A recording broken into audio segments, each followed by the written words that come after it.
Et toujours à propos d'argent public, une activité concentre depuis plusieurs années les critiques, celle du transport sanitaire. Ambulances et taxis conventionnés coûtent beaucoup trop cher selon un récent rapport parlementaire. La facture a doublé en 10 ans, si bien que de nouveaux systèmes collectifs voient le jour, un même chauffeur pour plusieurs patients. Alors est-ce la solution? On voit cela avec Anthony Joly, Alain Locascio et notre bureau à Marseille. Il y a 3 mois, Anna Nadia Buccellato s'est cassé le col du fémur lors d'une chute. Après plusieurs semaines de rééducation, elle sort aujourd'hui de l'établissement.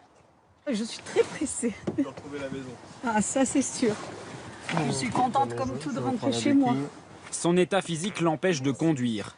Elle a donc droit à un VSL, un véhicule sanitaire léger, pour la transporter jusqu'à son domicile. Là, il y a juste un aller, donc c'est dans les 30 €. 30 € pour une vingtaine de kilomètres. Ainsi, chaque jour, 13 000 patients sont transportés médicalement. Un budget énorme pour la sécurité sociale, 4,5 milliards d'euros par an. Il existe aujourd'hui 3 types de transport. L'ambulance pour les personnes qui doivent rester couchées, 96 € en moyenne. Le VSL, 31 € ou le taxi conventionné, 48 €. Ce dernier est de plus en plus utilisé. Résultat, le montant de la facture des transports sanitaires a doublé en 10 ans. Alors, comment dépenser moins? Quelles sont les solutions pour réduire la facture? Au petit matin, Clotilde Colomb sillonne les routes des Bouches-du-Rhône. Mais aujourd'hui, l'ambulancière ne va pas transporter un, mais 2 patients. 2 patients à 2 adresses différentes, mais dans Aix, dans la même commune. Bonjour Monsieur Caparros. Bonjour. Je vous installe devant. La société de transport pratique le covoiturage depuis maintenant plusieurs années. Philippe Caparros, retraité, a fait une chute à vélo il y a 1 an. Touché au bassin, il ne peut pas conduire. Avant de rejoindre son centre de rééducation, il accepte donc de faire un détour pour aller chercher un autre patient. Ça vous dérange pas? Non, pas du tout, non. Ça fait faire des économies à la sécu, c'est bien. Ça fait faire un détour aussi? Oui, mais bon, on a que ça à faire, vous savez. Donc c'est pas bien grave. Après 15 minutes de trajet, Vous allez bien? le deuxième patient prend place dans le véhicule. Les 2 hommes se connaissent bien, ils font le trajet ensemble 3 fois par semaine, depuis maintenant 2 mois. Effectivement. Quand on a un problème justement de santé, on se renferme beaucoup sur soi et le fait rien que d'être dans un transport où c'est convivial, déjà le matin c'est agréable. Convivial, mais surtout beaucoup plus économique pour l'assurance maladie. Quand vous transportez 2 patients en même temps, il y a un abattement de 15%. En clair, sans le covoiturage, la société de transport aurait facturé ce trajet 32 € à chaque patient.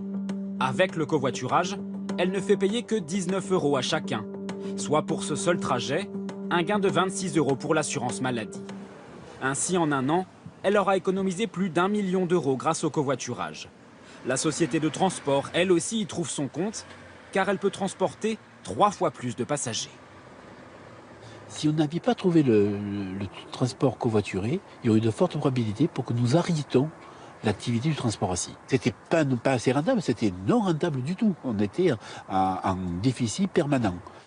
Mais le covoiturage aujourd'hui n'est pratiqué que dans une dizaine de départements seulement, car l'organisation est assez lourde.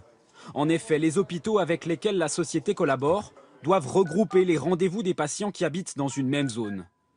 Quant aux autres solutions pour réduire la facture des transports, elles peinent à voir le jour. Le député Pierre Morange, auteur d'un rapport sur la question, estime que pour faire des économies, il faut avant tout chasser les fraudeurs. J'ai préconisé une géolocalisation obligatoire de tous les véhicules qui ont vocation à transporter les patients pour avoir la capacité à contrôler, c'est-à-dire à s'assurer que la course était effectivement réalisée. On le sait tous, il y a toute une série donc de détournements. Un nouvel acteur pourrait aussi bientôt contribuer à diminuer la facture. C'est Uber. La société de chauffeurs privés l'a annoncé il y a quelques jours. Elle veut se lancer dans le transport sanitaire en proposant des tarifs plus avantageux que les véhicules classiques. Pour l'instant, seuls les États-Unis sont concernés, mais la filiale française s'est déjà déclarée intéressée par l'idée.